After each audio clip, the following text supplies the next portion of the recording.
Good afternoon. It's Jean Lloyd here from INKISH, and today I have got a real trailblazer who's making a huge impact and difference in the industry.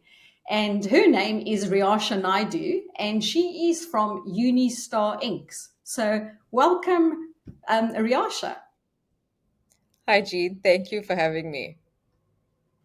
So, Riasha, you've spent 14 years in this industry. You took over as MD after your passing of your father. I know you were very involved in the business with him.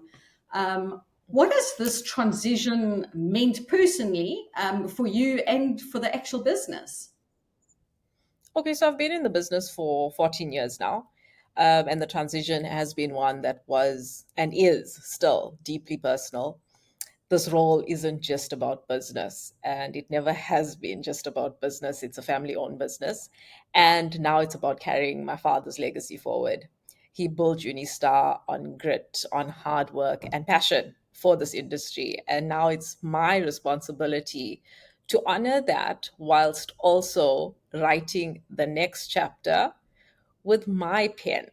And I'm hoping that it's one of growth, resilience, and a lot of global relevance.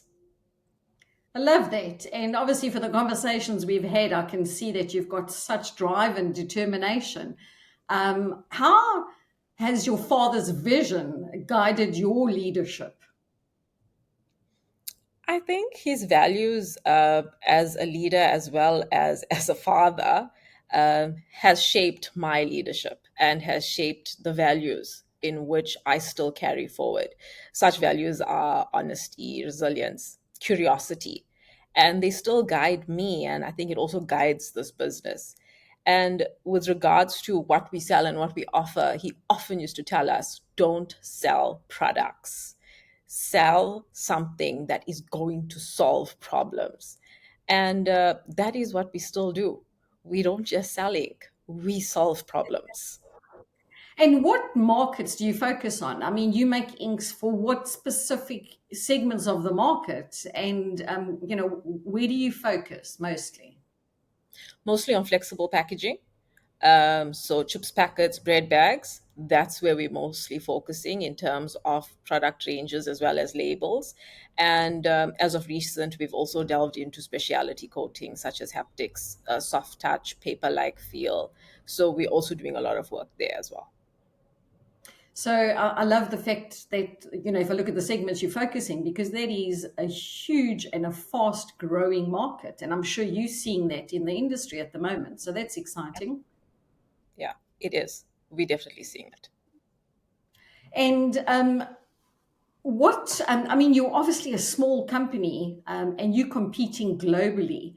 What gives you guys the edge? Because I know you're making some huge inroads, a global inroads, if you want to call it that. What gives you guys the edge?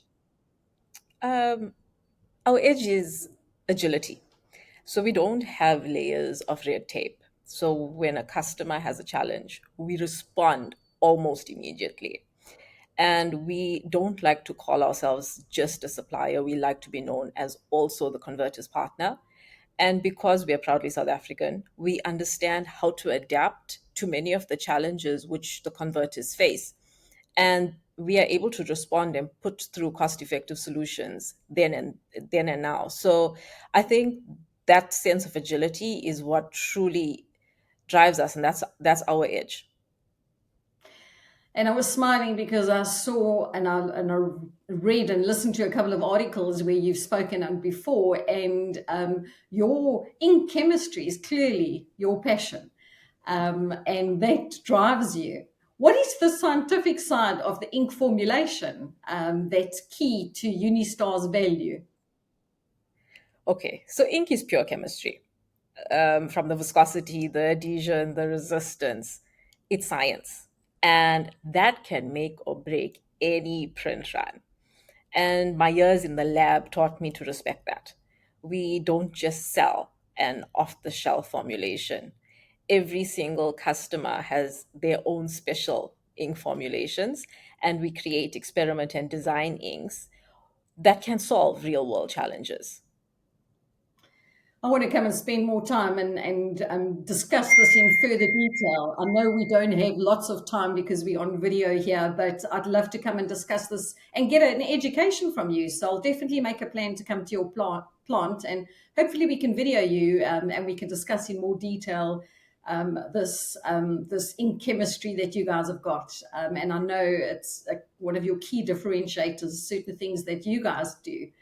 I mean, from if you look at your innovation and from raw material substitution to functional coatings, how do you balance the R&D and with production? Because I know you're great at doing that. How do you balance that? For us, manufacturing and innovation are inseparable. You pushing into areas, especially within our business, such as conductive inks for smart packaging and security inks to protect brands. So manufacturing is what keeps us grounded, but the innovation keeps us ahead. And especially being, a small local business, that's what we have to do in order to stay relevant. I mean, you guys stay relevant. You also a very resilient company because I believe you guys had a fire not too long ago. And I mean, it basically destroyed almost your entire facility as such, or a key part of your facility. You managed to keep functioning with all of that happening. And before you knew it, you guys bounced back. Give me some insight into that. And how did you manage to cope with that? Look, the fire was devastating, and we lost most of our capacity almost instantaneously. It was overnight, and within 48 hours, we were supplying our customers again. The resilience came from two things: strong partnerships in the industry, and a team that simply refused to give up. And I think all our risk mitigation strategies proved to be quite effective and efficient. So that's what I owe our comeback to. Well, clearly, I mean, always good leadership starts at the top, eh? So I think your whole ethos and the way you guys manage from the top filters down to the rest of the organization. So well done on that, because as you and I spoke earlier, the vultures were there circling, waiting to try and grab all your customers. But before you knew it, you guys bounced back. So fantastic and well done on that. Because yeah, I mean, fires in a case like that, wow, it is devastating. And we have quite a few of those in Africa, if you want to call it that. But well done to that. And then we spoke about the challenges of operating in Africa, and we have a lot. I mean, because it's navigating supply chains, it's the currency swings, and all kinds of stuff. Speak us through some of the challenges and how does Unistar thrive in this environment? Okay, so we prepare for the unpredictability, and that is why we hold months of raw material stock on hand. We run our own fleet. We build financial models to absorb the currency swings. And in Africa, I think planning means staying ahead because you have to. And in turning challenges into part of your strategy, that's what will enable any African business to actually thrive under these conditions. Well, you guys have done a great job in that because I know you almost don't show the fact that you've had these challenges come up and fluctuations on the rand. You kind of keep going and you keep banging on doors, and you guys are so well done for that. I just want to get to obviously, we've just passed Women's Month, and I know you are involved in the Women in Print that I'm a big part of too. So, I one thing that is very underestimated in this country is women in boardrooms. And we still have huge challenges. And when you walk in that boardroom, I mean, you are not expected to be the person that's leading this company that you've obviously helped grow and develop.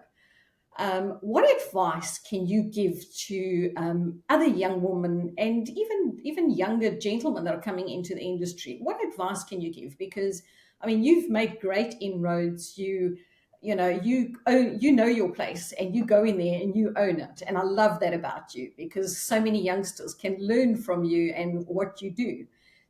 What advice would you give to the next generation?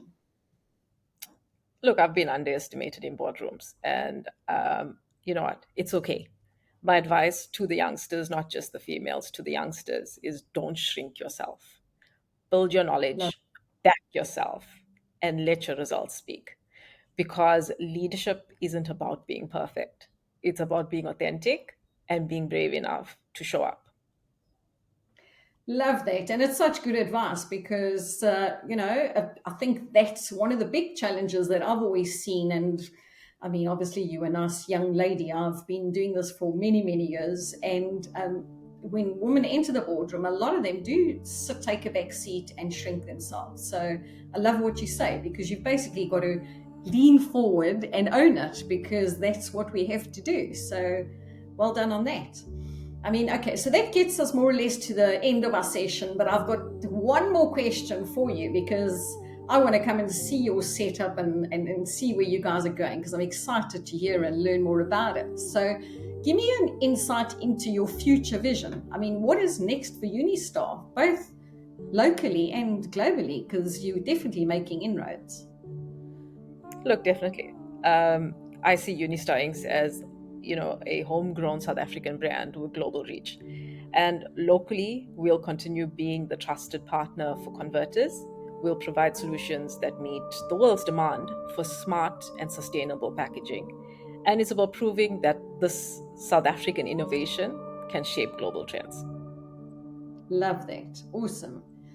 Riasha, it's been an absolute pleasure. As I say, I think we're going to be having a lot more future discussions because you touched on a few points earlier that I thought, oh, I want to do a story on that. I want to know more about that. So I definitely want to, as I say, arrange a visit to your plant and hopefully we can maybe do some filming there and learn more and see more where you guys are going.